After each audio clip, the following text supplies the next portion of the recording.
Ebro Laura Rosenberg back again. I want to shout out to everybody out there showing so much love who have subscribed and shared and told friends. You know, we're still in the getting situated phase of the Ebro Laura Rosenberg show. So much so that we don't even have Laura. She's not situated. No, she's not situated. She's traveling the world as she does. You know how But Laura we got does. some things we have to run through to see if we're going to deal with them or not. Deal or can't deal. You like that as a title? I don't hate it. I don't hate Deal or can't deal. I don't hate deal or can't deal, but I need some. I wanted to go with Does It Matter? I know, and then play the rock song. It doesn't matter. And then Ebro was like, "Yo, we can play the rock song. It doesn't matter." And I was like, "Nah, let's not not play the song. It doesn't matter is not what you want to do. Nah. What about the drop though? Yeah, that I think works. It doesn't matter. Like for instance, Nicki Minaj is saying is no longer on IG, even though she's been off IG apparently, according to some reports, long before the Erika Kirk Pusa interview. Right. Does anybody care that Nicki Minaj is off social media, or at least Instagram? Right. And then we would hit the "it doesn't matter" drop there. If it doesn't matter. What about the drop I have of the sweet old man who used to call the K Show, who has since passed away, Morris? What about this drop I have of him showing complete not caring? I see. Now I think we might get a cease and desist for that. By the way, you never know. You never know. Might get a cease and desist. You're hurting me. I saw the thing about Nicki. I saw the thing about Nicki being off, but I saw she was still tweeting. She was reposting mad Pusa stuff and, you know, getting all the love, taking all the love in that she was getting, you know, because in her world, when you only hear what you want to hear, it was a huge success. Well, look, listen, I cannot take this at face value. I cannot take any of it, any of the Pusa marketing, Erika Kirk talk. I can't take any of it at face value.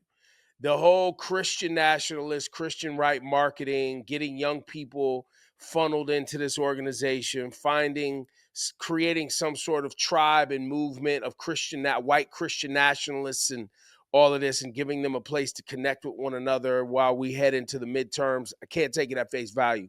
And simultaneously, speaking of doesn't matter, while we're talking about Christians and Nicki Minaj, on Christmas, the United States, Trump, bombed a state in Nigeria, claiming it was to go and attack ISIS.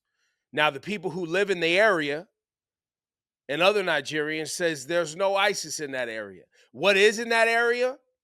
Rare earth minerals. Huh.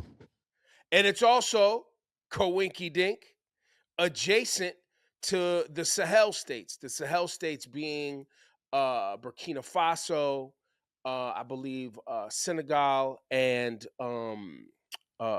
Niger, who recently just kicked out France. So there's some Western interests aligned here. Can't take it. I'm sorry, I can't take it at face value. There's nothing you should be able to take at face value at this point. I mean, listen, even under the best of circumstances, taking an international sort of strike like that at face value would probably be stupid. But does anybody believe that this has anything to do with Christianity? Yes, there are people who believe that. I'm not here. Do you know any of them? No, I don't. I don't know anyone who believes that. I mean, just like I don't believe anything about what's going on in Venezuela either. On one hand, your man is obsessed with finding all drug dealers and killing them.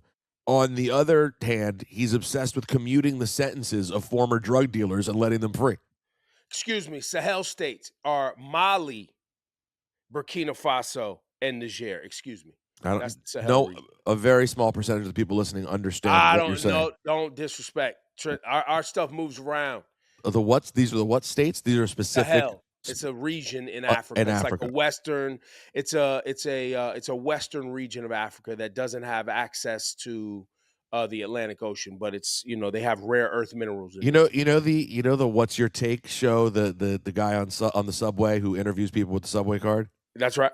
He had someone on. I don't remember who it was a couple weeks ago, and he was like, "What's your take?" and they were like, it's 2025. They have to change the name of Niger. We cannot have We can't do this we anymore. can't have a country that's one G away from a hard R N word. I forget who it was, but Nah, it it's was funny. hilarious. That's funny. So that's all I was thinking about when you said Niger. But yeah, I don't think anyone should take this at face value. Listen, man, that's why I work with you, because you're always looking for a punchline. Well, we can't. That's why we can't have anything. What am I going to do? Take everything seriously every day? It's too much. And notoriously, the amount of sarcasm and dry humor and ridiculous jokes that we've done as a show and that you've done as a host, people honestly have taken a lot of it seriously throughout your history. You know that, right? You think so? Yo, the entire VH1 show that we did, the reality show, people were upset. I always remind myself of this. People were upset that it wasn't a reality show. It was like a spoof, dry comedy based in reality, even though they knew reality shows were fake. But why would they be mad about that? Because they wanted the real? They wanted a real fake show. They wanted a real fake show. Not like y'all. Not a trying to be funny fake show. Yeah, why are y'all playing my face? Like, people should be fighting. It should be the whole thing. Yes, it should be drama, relationships, soap. They wanted soap opera, listen, not comedy. If you look around at the conversations that we see, and we're getting away from the topics of the day here for a second, but this was on my radar. But the question is, does it matter? That's right. It matters. I keep getting these videos from podcasts that I'm unfamiliar with. Yo, people are experts on radio. They know what radio is all about. Well, I had to ask myself whether or not it mattered that you were jumping on IG talking about this. Oh, fair. I just got sick. It's just so many of them. The algorithm knows I want to see it, so it shows me a lot of them. Yeah. And I just keep seeing it. Yo, man. They were really bad for music, man. Ebro ruined New York music. New York, he killed New York hip-hop, man. That show didn't break any music. That morning show didn't break any music. I can't take it anymore. I don't think I've ever felt the need to weigh in with, like, no, I probably have. We've probably talked about topics on the air that we were not that knowledgeable about. Listen. And we were shooting our shot. In a few minutes, we're bringing back the button for you to fix your lips. Yeah. To even act like we didn't talk about things we weren't knowledgeable about. That's, you know what? You're right. And so I guess give yourself the button. We can do it early. We can warm the button up. Congratulations, you played yourself. I guess you're right, because how many times did we do that? We just didn't have an expert to hit us up and go, what are y'all talking about? No, I did. We did. We probably either they DM'd us and we didn't respond, or somebody texted me and was like, yo, shut the F up. Yeah, what are you even talking about? Right. So I guess it's a popular topic. Even our friends, though. But Jim and Mano. Why did Jim and Mano come for it? Jim and Mano, well, first of all, the clip I saw, Mano did not come for us. No, he just tried to get Jim to come for us. He just egged Jim on and was like, yo, I'm into this. Keep going. Yeah, he really did. He's like, this is good content. What were you saying? Well, and then Jim was even like just trying to say something that was like gonna get the algorithm going. He was an algorithm hustler. Because even him, he was like, yo, maybe this does open the door, for more New York music to get supported. Really? How would that work, buddy? Who are they going to bring in that's going to start deciding the music and start breaking records in the morning? Well, first of all, people don't know that people who host don't decide what music they play. The only person throughout the day who gets spaces to break music were me and Flex. So let's set that aside. Everybody, and maybe a Camilo and a Knew It Too, or Enough, whoever was hosting Knew It Too, whatever, a DJ. On a weekday, yes. On a weekday. Very small, very few spaces to break actual. And by the way, we actually did it. Music. We actually used that time pretty well and played a lot of fun stuff if you could catch it. But if you don't listen to morning radio, you wouldn't catch it. So there's that part. Wait, so you're saying people... and I also hit us with the button. Why are we still talking about? Congratulations, you played yourself. I know it's gonna come up. Why? Yeah, that was another thing. Like, why are we still? We dragging it now. Yeah, it's over, La. It's over. And I mean, by the way, it's been if over you 2 listen weeks. to the show, we've been talking about it being over for a year. As soon as Trump got elected, I came on the radio and was like, guys, this might be it because they coming after people. People yeah. are out of here this time. I mean, and before that, don't forget when I got the call this summer of the hey man, you guys ever think about being a little nicer to Trump? That phone call happened?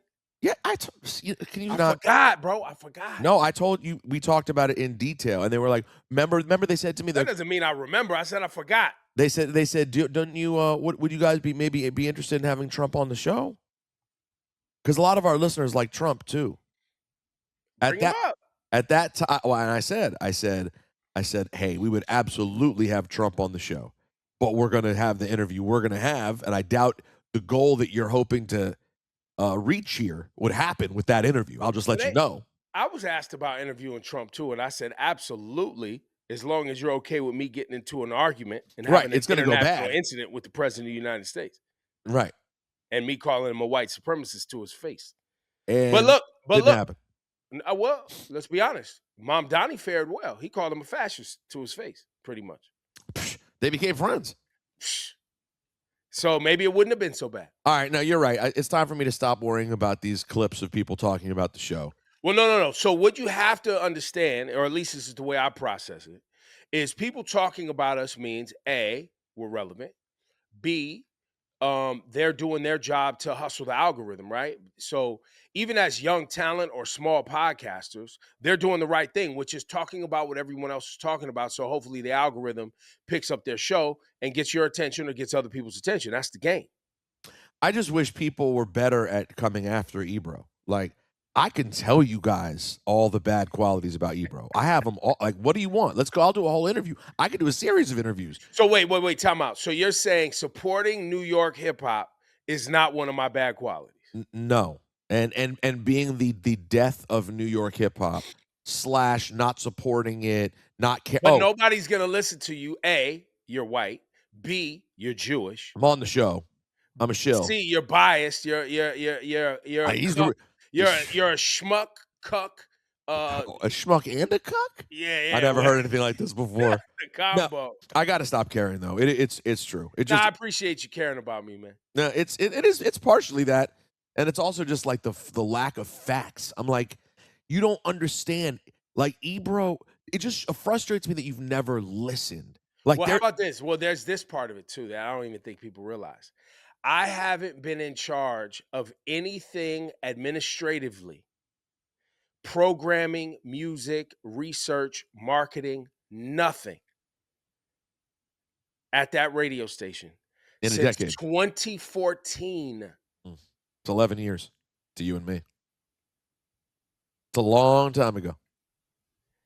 And by the way, follow the timeline of how things have gone since then, because they blur it all together. Now, ever since Ebro showed up, and then they keep bringing back, ask Saigon. I haven't even seen. I got hit with that because I got into the muck in someone's comments about how this is nonsense. And then what year was the whole Saigon thing? My first year up here. It was like I don't know what year that was. 07, 08. Yeah, it was 07 or 08. Well, and most of these people are obviously our age, which is why they blur everything together, which is also why I'm not sure it matters, because when you get our age, things get blurry. Like, you don't remember. It all becomes the same. It's the same, bro. Like, you don't remember when things happen. And by the way, just last note on that. The Saigon thing, and I still like Saigon. Like, we've had it out, we fought, we make up, but he brings it back, and I get it. I understand. Wait, you've talked to him about this incident again? Not this time, but like in comments. I commented on his post. All right. It was the same post where Pete Rock was just going after you, just throwing dirt on your grave. Never seen anything like it in my life. But the one thing that Saigon adds that's just a little note that's just like a fudging of the story that irks me is he's like, yeah, and a little dust up happened, and it was nothing. It just happened. The reason what he did was messed up was he took advantage of my naivete and was like, yo, let me come through and perform. Not realizing, knowing full well that I didn't understand at the time the Mobb Deep Saigon dynamics. And so he used my show as a spot for them to clash. To get promo for himself. And I didn't realize that their shit was so on site to where he's on stage performing and the people in their crew are like, we're gonna go knock this dude out. I didn't know. Why would I have ever wanted that to happen? I didn't know that was a thing, which is my fault. That's stupid also. But he's always just like, yeah, something just happened. Stop, bro. He walked up that night knowing he is a street smart dude. He knew exactly what was going to happen. Well, and do you believe that that's what he wanted to happen?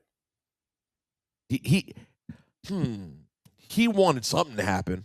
He knew perfectly well that coming out on a show that I was promoting Mobb Deep. Mobb Deep was the advertised act. So him showing up, the streets would have been like, yo, Saigon popped on stage at they correct. Excuse my language, no cursing. That's right. At their joint, and he's gonna get credibility off that. He knew something was gonna come from it.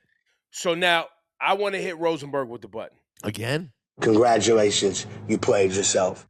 Because once again, you've dragged us into the muck and mire of the internets so that this gets relitigated and shared yet again.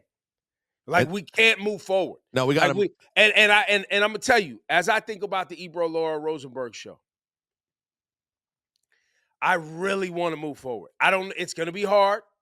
It's gonna be hard. Isn't January 1st a good date? But isn't aren't we closing out the year? It's still December 29th. No, I understand. But we're getting there. Mentally, because I think about how often we talked about the squalor of the radio studios on air. Right. How often we talked about the broken equipment and broken elevators and bad bathrooms up there. How often we talked about the lack of investment and all of these things up there, and even talked about you not renewing your deal and not on the air. Like on the air, we were public about this stuff. Mm-hmm. And so now that it's official, why are we still talking about it? You're right. We did enough beforehand.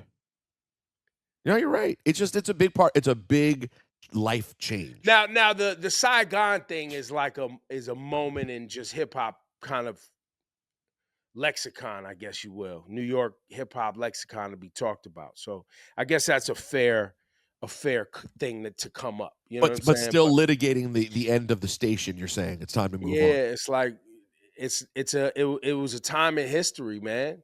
Like, and I think it's healthy that these things happen. What I really need to remember is the people who love us, who are supporting what we're doing now, of which there's a lot, fortunately, they're not the people who I'm seeing in the algorithm talking ish. Oh, man. So, it's the same as always. I just need to let it go. It's always going to be what it is. We were not for those people. The people walking around being like, they ruined New York. That y'all don't listen to morning show. The show's not. Well, not only that, you. but we designed a show that was for families. We designed a show that was some hip hop and the goings ons. Yeah, no, hip hop was the backdrop. It's the baseline. Yeah, but we spent a lot of time having fun with current events, games, things we're going to bring back to this platform, and hopefully, listen. I would love to hear from you guys in the comments. Are you able to check this out during your commute to work or from work? However, when is the opportune time for you to get to our content these days? When you get in your car, are you able to hit the Bluetooth, throw on the YouTube, and check us out and listen to us while you drive? That's not going to be clear. The podcast. That won't really be clear until it feels like the top of the year. And when we're live every day, because we're not live right now. Yeah. So is 8 o'clock live every day? If there is content available every day, 8 o'clock, does that work for people? There are going to be some people. I think we shoot the shot. Some people are going to want it earlier though. Some people are like, I get in the car at 6. Well, we'll have something for you. I got a plan for that. You got a plan for that. I got a plan for that. So but by the way, maybe it's about people adjusting their schedules, and they listen to the next days. The next morning at 6 o'clock, Griff is saying a lot of emails, 7 a.m. When you say a lot, Griff, you're saying 4? 6? Probably 6 emails. Nah, about 20. About 20. Okay. Say 7 a.m. They want 20. 7 a.m. 7 a.m. We'll have something for you. You have a plan for that? I have a plan for that. Wow, he sounds I got like a lot of plans. he's like Joe Biden over here. He's got a plan. Yeah, listen, I stay awake. Hey, don't do that. We thought Joe was a sleepy president until the next one got in office. Ladies and gentlemen, Kanye West decided he wanted to come outside. I saw this. He was at Deion Cole's comedy show. He stepped on stage looking awkward, yet smiling. It said he has an album coming.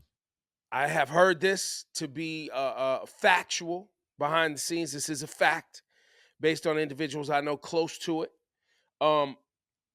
Rosenberg, has Kanye been gone long enough for you to have a soft spot for Kanye West? Could you warm up to the idea that you could let bygones be bygones and move forward and just be okay with Kanye? It's such a low bar for Kanye because we love him so much musically. All I need him to do is not say hateful, nasty things currently, and I'll probably be all right. Now, would I wear a shirt or go buy the new sneakers? That's going to take some amends. Not just the AI version of Kanye sitting with some weird rabbi. We're going to need something more than that.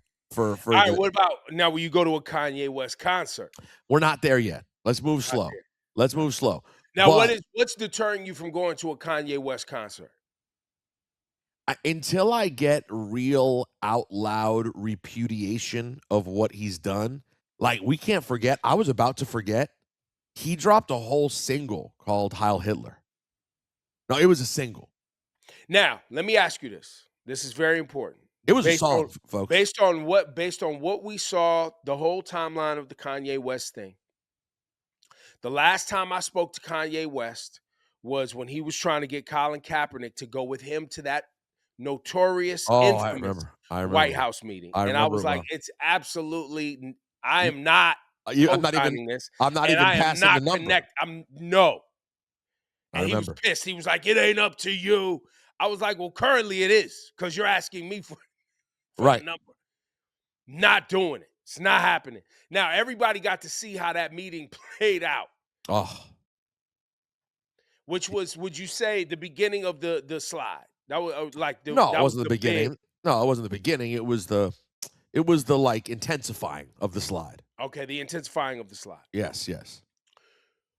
Are we still convinced that Kanye has ill will towards individuals? Or are we at the place where we think Kanye's issues were a myriad of mental health / losing perspective on like what's a marketing moment and what's not a marketing moment? Like, what was trolling? What was mental health? That's, I think, the part where people struggle. Yeah, I still struggle there. I don't know that I'm not willing to put any of it quite in the rear view mirror yet, because he hasn't said anything. Like, all he did was literally stand at a comedy show, but he managed to not say anything incredibly like derisive or nasty. And we're like, hey, maybe he's back. I mean, he's got to open his mouth first. Like, is he going to come out and say anything? So the people that I spoke to that are close to the album, I encouraged him to never open his mouth ever again. That's the best thing he could do, is to never do an interview. Because if he starts talking, he will invariably put his foot in his mouth. I don't know, but I think he's more endearing when you don't hear him talking. You're when not it's wrong. all just music. And hopefully in the music he doesn't say anything bad. And then hopefully the music is good. And look, Kanye was always racy in the music, but Heil Hitler's, I'm gonna go out on a limb here. Heil Hitler as a song is too far. Ebro. Hot take. No, you think that was a bad idea to come out with a song called Heil Hitler? Yo, I think so. My man. Listen, after a lot of deliberation.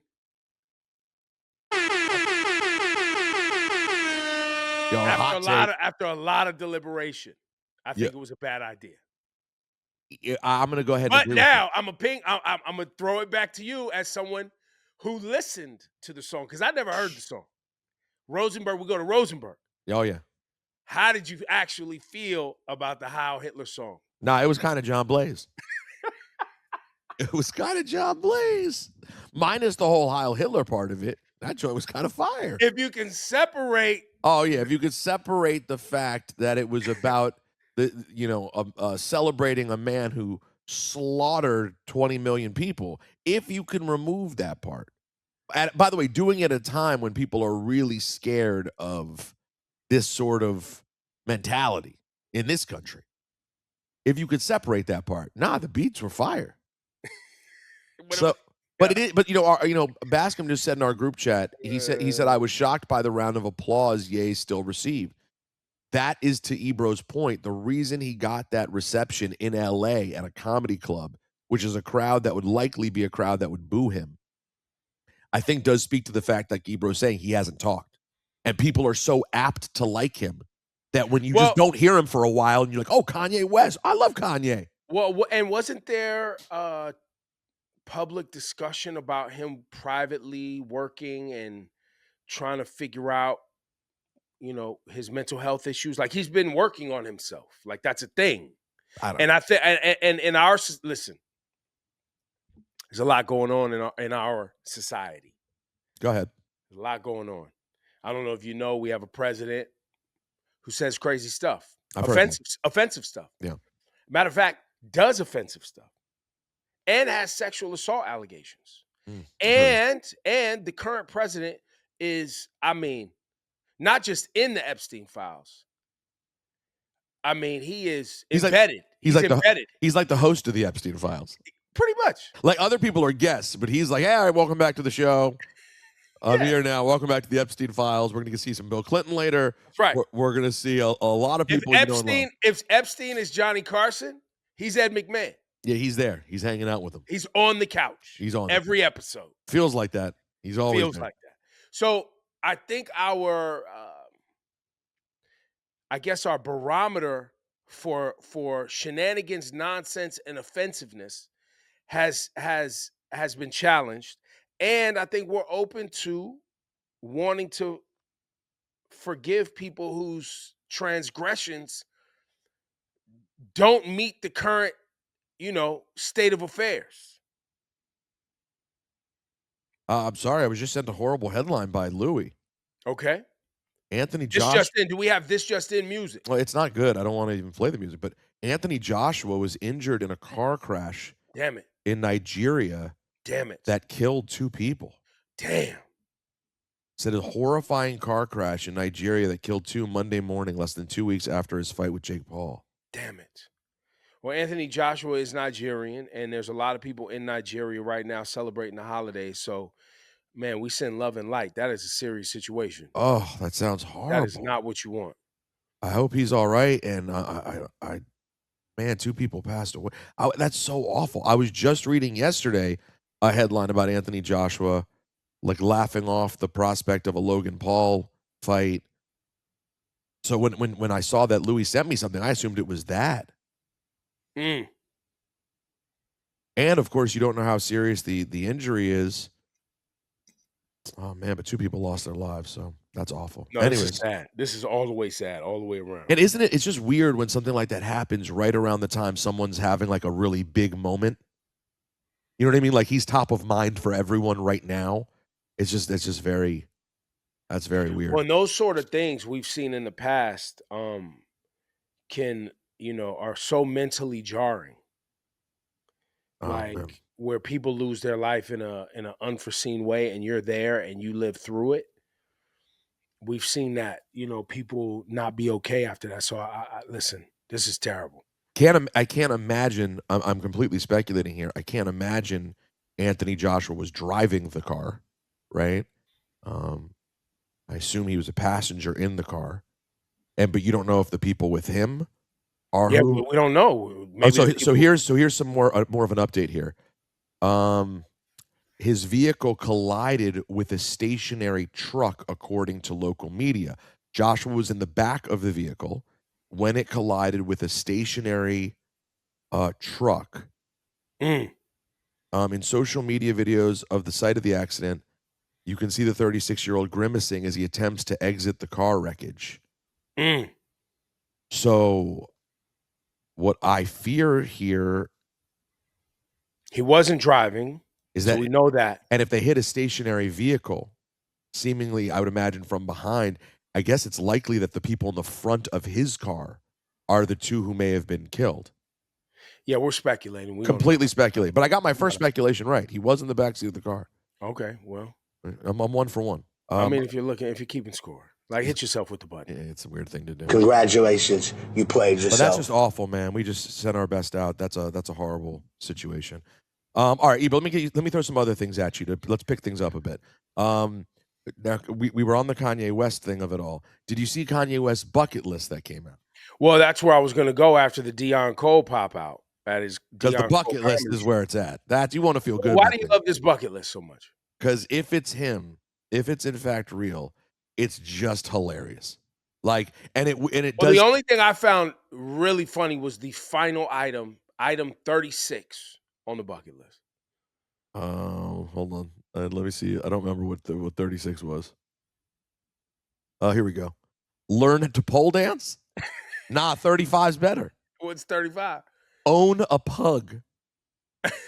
Like, well, you're a dog lover. Yeah, so but that's not hard. Why is that on your bucket list? Like, you're just go because you gotta find time. And aren't pugs like? Don't they have like sinus issues and things like that? Sure. But I imagine you gotta be prepared for these. But yeah, he has help. You know what I mean? He has help. Nah, but he wants to be an involved dog owner. Oh, really? Pug owner.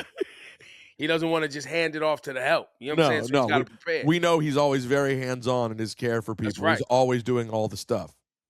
But there's a lot of stuff on this reported bucket list, though. That's just, hey, man. Well, so I couldn't really enjoy it all the way because I'm like, we don't know if it's his.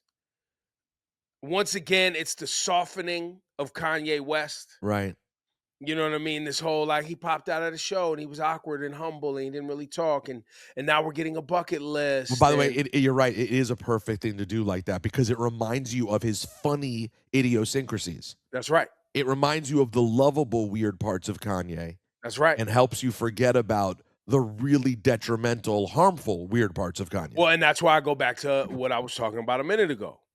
Depending on where you are on his mental health affecting the behavior or the behavior just being a troll to see what he could get away with and some sort of like social experiment to get canceled and then build back. Right? Because there is a piece of me that, and I think we talked about this during the time when Kanye West was doing the whole MAGA thing and running for president and doing all the things, that we brought up how this was a social experiment. He wanted to tear his whole brand to shreds to see what he could get away with. Like, it's all art to him. But then people go, no, he's got a mental health issue. And I'm like, yeah, but, and I used to say this all the time.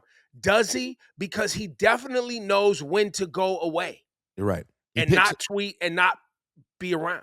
He picks and chooses the mental health issues. That's for sure. When it comes and goes. Yes, he can have a mental health issue, and mental health professionals claim his behavior is, you know, on brand or, you know, in line with what having mental health issues like his are. So I'm not a professional. I don't know. But it just seems like he knows when to stop tweeting and stop talking. I would just like to say that on his bucket list, one of the items is write a book. I would like to see you replace that with read a book. I'd like to see that on the bucket list. Right? Maybe but see now, the softening of Kanye West. Right. Maybe he has started reading. Hey, that would be great, man. Because he was a self-proclaimed non-reader during this whole last, what was it been? Yeah, he's been saying that, yeah, he doesn't read. Now, by the way, for the record, I just want to say, I'm not here to judge you. I'm not a reader either. Like, the difference is I'm embarrassed by the fact that I'm not a reader. You're proud of the fact that you're not a reader. That's the only difference. I'm a bad reader. Like, I'm good at reading articles. When it comes down to sitting down and truly reading books, I wish I was a better reader. Meaning you wish you had the desire. The desire, the focus, the ability to read quickly. Yo, my dad pounds books. Like, it's crazy. Yo, What's he doing with books? Come on, man. JD Grow up. Vance and couches, your dad and books. This is Yo, crazy. What's come happening on. out here? So, no, he really does though. Like my dad goes to the library, brings back a stack, and leaves with another stack, and then goes home and goes through them all and does it again, and has been doing it his whole life. Well, he's a smart individual. I don't get. MJ. That's why I listen to MJ. I That's also why MJ's been calling out Israel since 1960, whatever. No, he wasn't calling them out then. He was fully on board then. But so wait, when did he go? When did he throw his hands in the air? No, he didn't throw his Say, hands in the air. He started evolving in it started in the 80s. And then and then I think really his full whoa, I see this completely differently is 2000-ish, something like that. So my mom was 1990. Itzhak Rabin. I think I told you that before. Yeah, but Rabin was later than 90. Rabin was it, died 90? Late 90s. So yeah, maybe it was around the same time. I mean, that was a big moment for a lot of people. My mom was out. Blame Netanyahu. These people are corrupt, racist. I'll never trust them. Out. I mean, listen, it was that was a big moment for a lot of people, but it was evolving for a long time prior to that. But now, now it's different. Now he feels like he was really lied to his entire life. So it's it's a very He's not wrong. He's not wrong. It's a very deep. I got into an argument with him the other day. Not an argument, like a brief spat, because he was saying a friend describes him as, MJ really loves Israel. He's just disappointed. And my dad was pushing back on that. And I was like, nah, Dad, that is what it is. He's like, yes, but conceptually, he has a problem with the whole thing now. So you can't really just make it as simple as I'm disappointed with what they're doing at this moment, because it's like he's disappointed with the entire concept. But I said that's still not unlike America. No, it's not. It's and that doesn't mean you can't have a lot of love for a lot of pieces there. But he's so overwhelmingly saddened and angered that it's hard for him. But where are you on Israel? Because I feel like you don't even you haven't gone, I've pushed you to be like, yo, you have to rethink your. I have rethought it. I firmly believe that all of it was essentially a lie. It doesn't change very much for me. It's just like America. So it's like, yes, wow. The whole way that they marketed to Jewish people in the diaspora is so messed up. It was so messed up, and it was so effective. And it made all of us, feel this incredible connection to the place. And that's so messed up. And now we're seeing, and maybe, Netanyahu there may be a silver lining to Netanyahu in that he's so bad that he's truly allowed everyone to see the worst of what the design was of the place. Well, they just had a big blow up. How do you say it? The Knesset? Yep, in the Knesset. So basically in Israel, they're trying to investigate and have been investigating and almost convicted Netanyahu before October 7th. But now they're still trying to have an independent investigation into October 7th and how that even happened. Rosenberg and I have been saying for a couple of years now that October 7th, there's so much security and surveillance, that should have never happened. It doesn't make any sense. It makes zero sense. And they were getting all kinds of warnings. This isn't like us being wacky conspiracy theorists. They literally had people who were watching everything happening saying, "Hey guys, we're seeing some stuff. This looks like an operation is happening. Hey guys, we're seeing movement here." Hey, and they were ignoring it. And guess what? The craziest thing is, those women, it was a battalion of women who were doing the security. They all got killed. Wow. They were the ones sitting there watching it, and then they got killed as everyone showed up. They watched them coming. These were not armed militia. They were just security forces watching on computers. And they're like, hello, hello, hello. Is anyone going to help us? So you had that. So they're not even alive to report on it. No. But you had, but they did report on it. People know it. There were also warnings from other countries. Wasn't Egypt? There were like other countries warning them, being like, "Hey, we're seeing things here that don't look good." Just this weekend, or in the last week, this weekend, other politicians in Israel were turning up in the Knesset, which is, I guess, it's like the Congress, yes, right? Mm-hmm. And they were getting escorted out because Netanyahu's trying to push a bill through to take the independent investigation off the table. The way I read it. Yeah.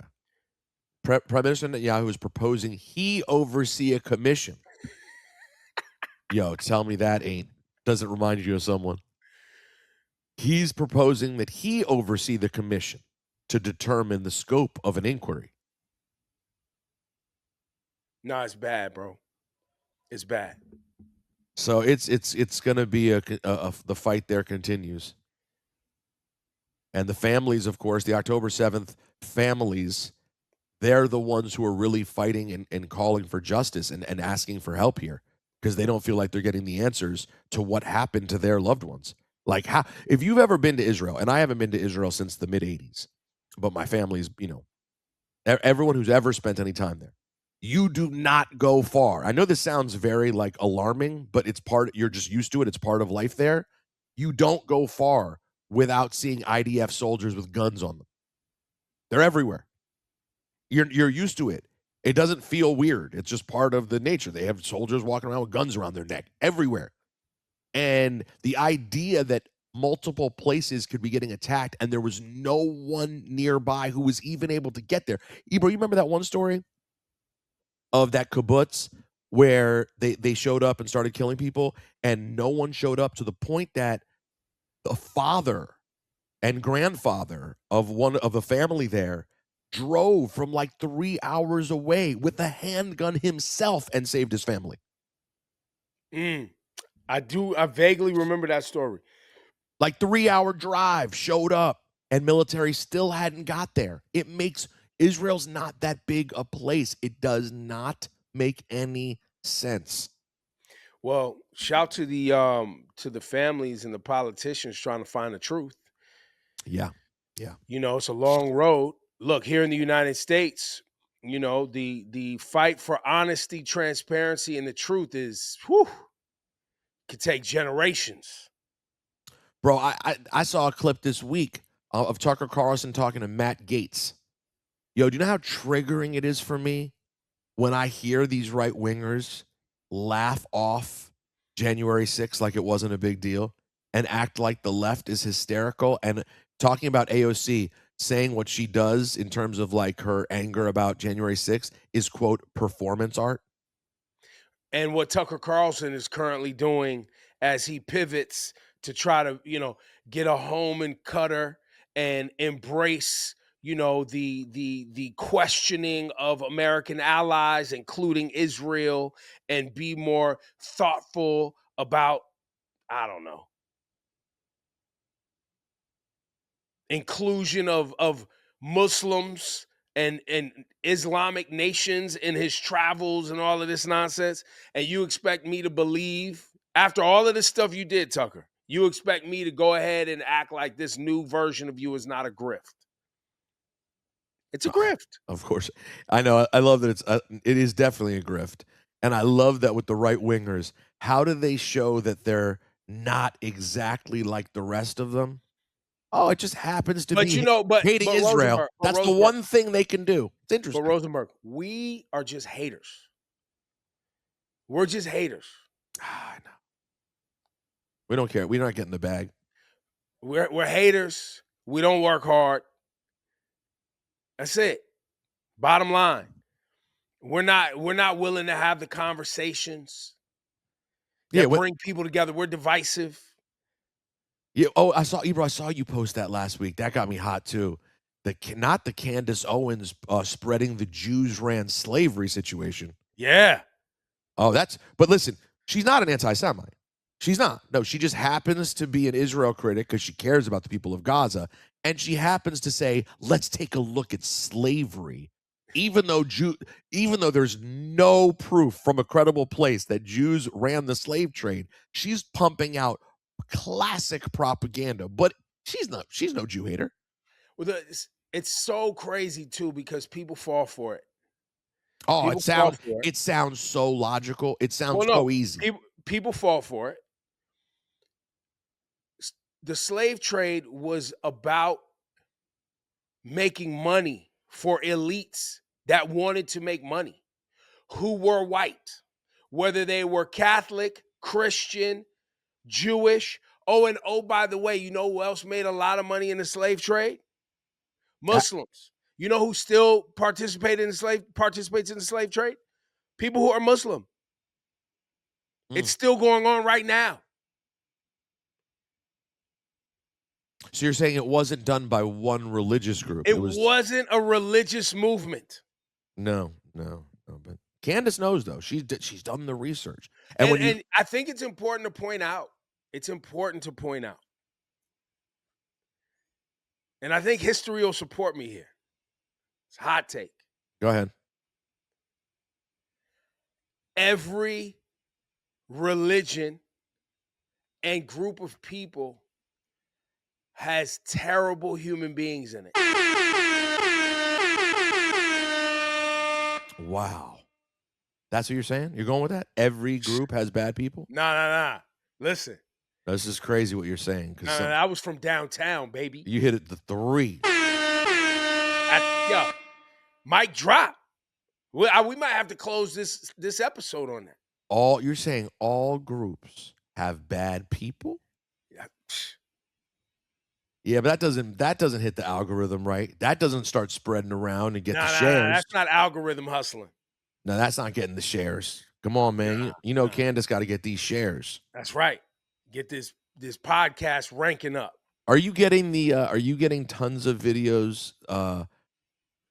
A normal person says, "I miss my husband," Erika Kirk, and then it shows crazy things. The Erika Kirk digital marketing campaign, the T-Pusa campaign, out No. of control. I need their marketing director right now for this Ebro Laura Rosenberg show. Because even the ones that are making fun of her, it's all definitely part of the marketing, right? No. Because if you're algorithm hustling right now, you're talking about Erika Kirk because it's going to get shared.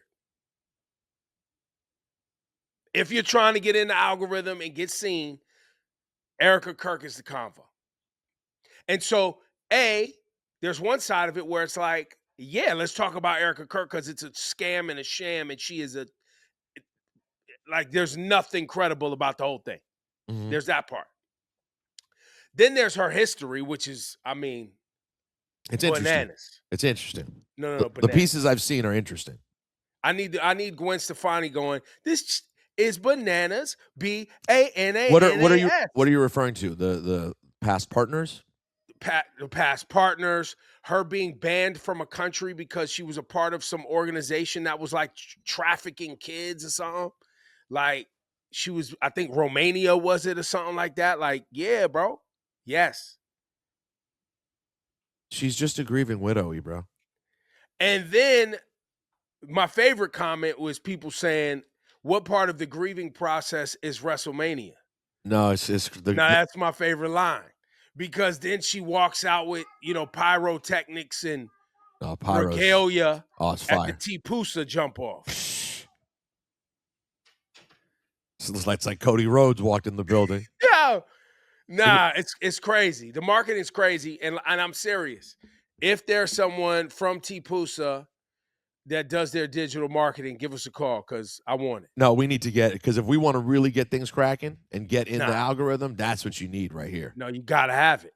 We've never seen anything like this in our lives. All right, before we wrap up, there's a few other things you sent that I want to loves T-Pusa, by the way.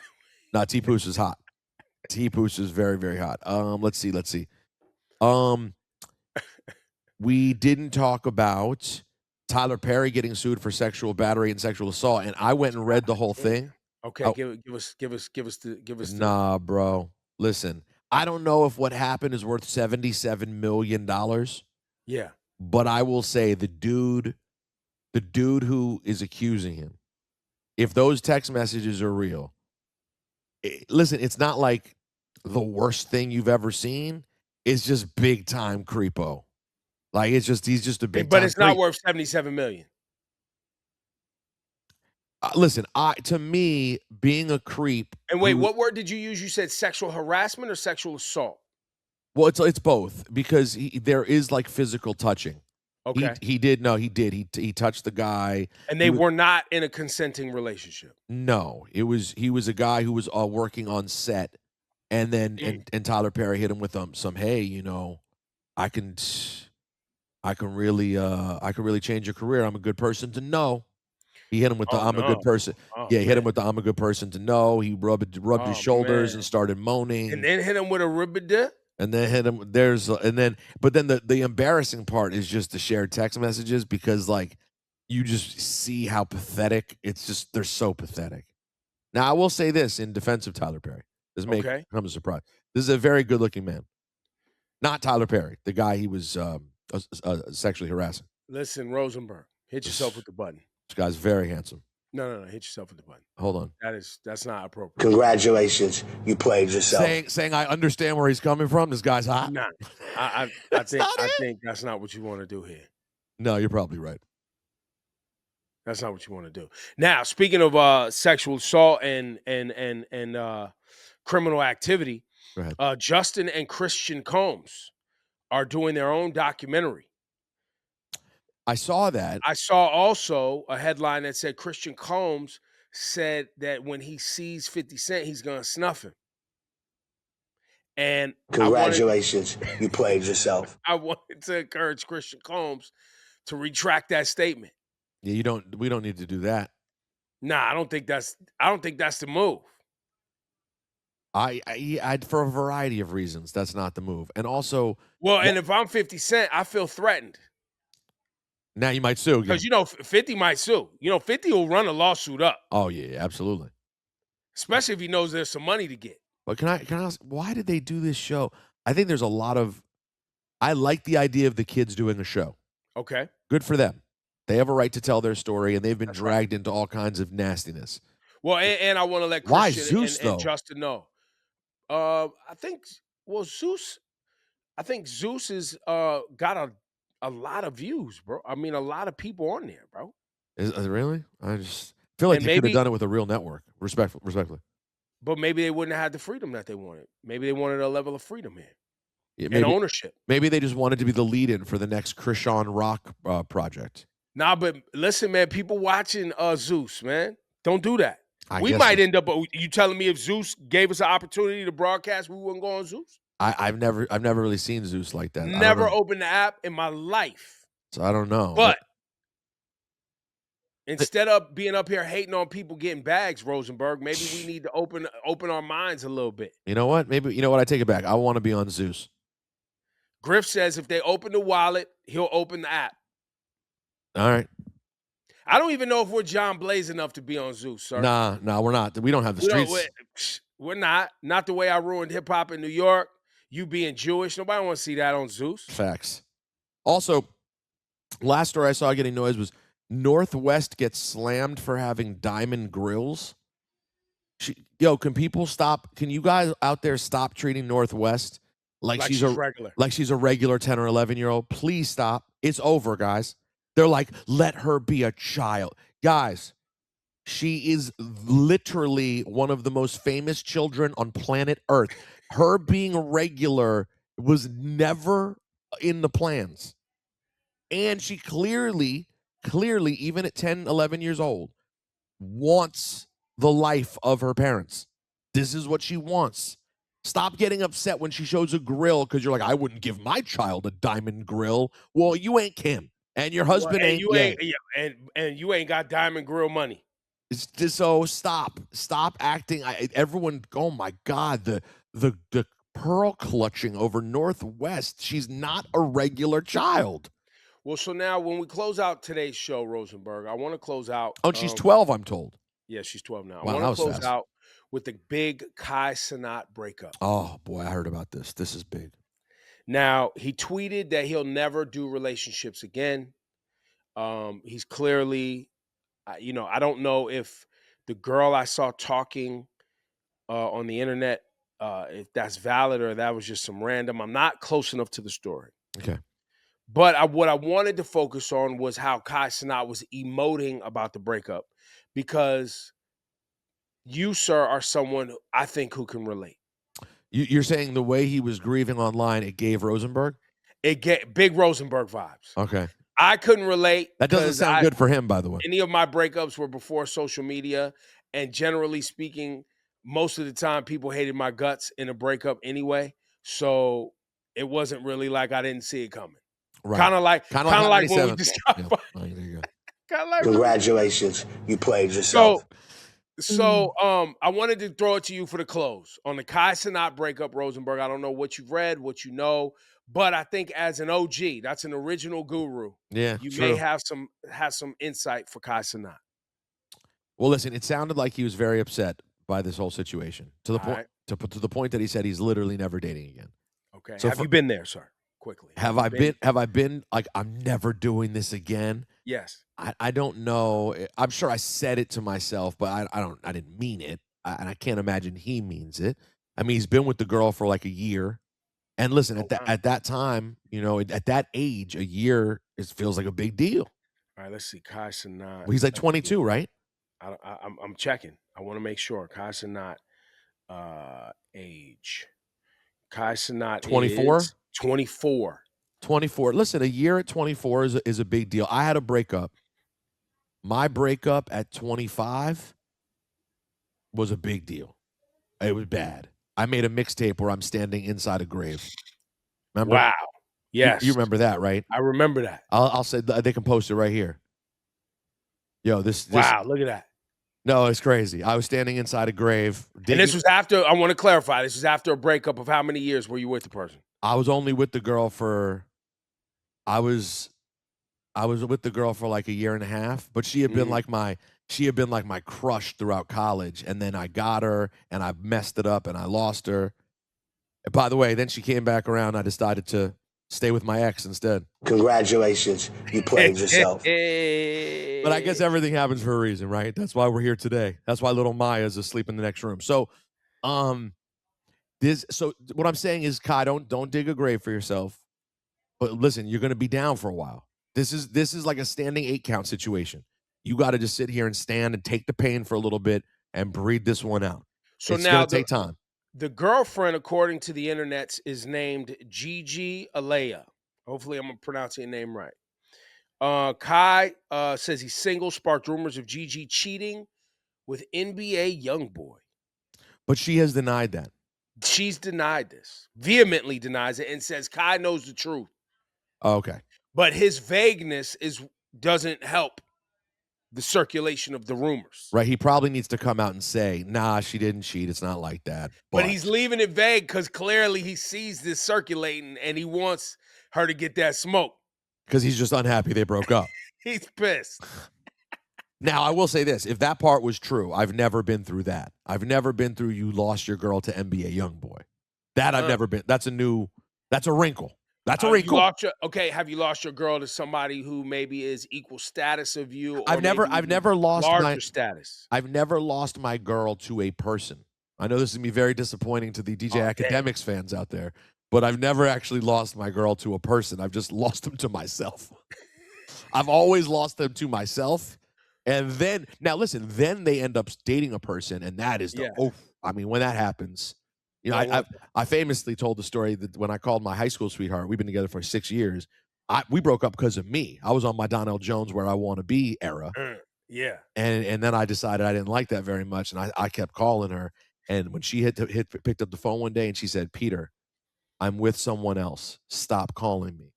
Damn, you were still sweating her. No, I fell on the ground. No, I fell yourself with the button. Hit yourself. Congratulations, you played yourself. I fell on the ground. I was rolling around on the ground. Wait, you were still, first of all, I mean, there's multiple buttons here.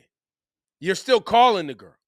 She had to tell you to stop. Well, once we broke up for the Donnell Jones Where I Want to Be thing, we stayed friendly for a while. And when you say Donnell Jones Where I Want to Be thing, it's not because you thought you were Donnell Jones. I thought I was Donnell Jones. I had never been with anyone else, and I needed to be outside. Got it. Okay. And then as I quickly learned, outside wasn't as dope as I expected. Yeah. And I'm still friends with her.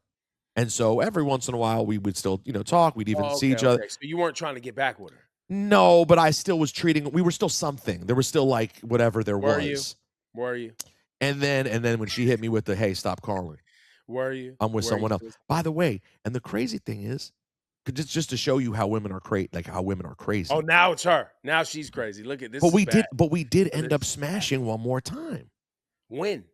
After that, we saw each other in New York on some trip when she was with her new guy. All right. She was with him. She was serious. When she cheated on him with you? Yo, and literally treated me like trash. She basically was like, come here.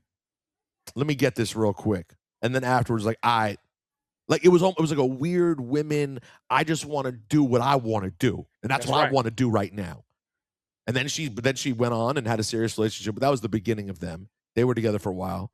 And then we became friends. You never text her and said anything crazy like, how dare you treat me like, how dare you use me? No, I was happy to be used in the moment. How dare you objectify me and cheat on your man? You didn't reach out to DM him. I sued her.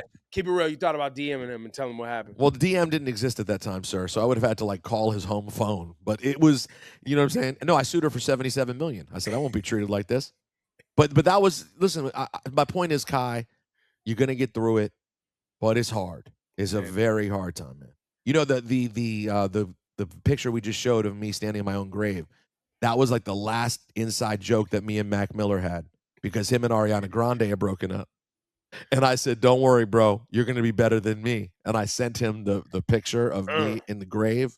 Yo, he fucking loved. Then he would randomly just text me back a zoomed in picture of my face from the cover. Like he fucking loved it. That's when I knew he was doing good. Because I was like, if you're able to take this joke and see why this is funny, I know you're in a good spot. Well, look, I don't want to disrespect Mac because we love him. Rest in peace. But I also don't want to dovetail away from focusing on you. And what a disaster I was. And what a disaster you are. And hopefully this makes Kai Cenat feel better. And I'm going to tell you one last thing, Kai. In 2018, I was at Mac Miller's funeral in Pittsburgh, and I got together with a family friend, and the friend was telling me about his high school sweetheart. He's a kid. He was like going to college. And I told him the story I just told you about calling my high school sweetheart and her saying, I'm with someone else. I don't want to be with you. And me being on the floor in pain. And I told him that story. And I was like, man, what a crazy time. And I was laughing. And I didn't know 1 week later, I'd be back there again. Wow. You never know. You think it's never going to happen again. And you're like, well, no, it's going to happen again. But then it happens again. Well, it can stop happening if you stop being the person that's causing it to happen. Congratulations. You played yourself. You know what I'm saying? Listen, I did. So I've done the work. It will not happen again. I'm saying. We'll see. Listen, we'll see. I don't please don't stay tuned for this to see if I mess up my life. Listen, to be continued. To be continued. All right, that was fun. If you mess up now, bro. Oh, man. Nah.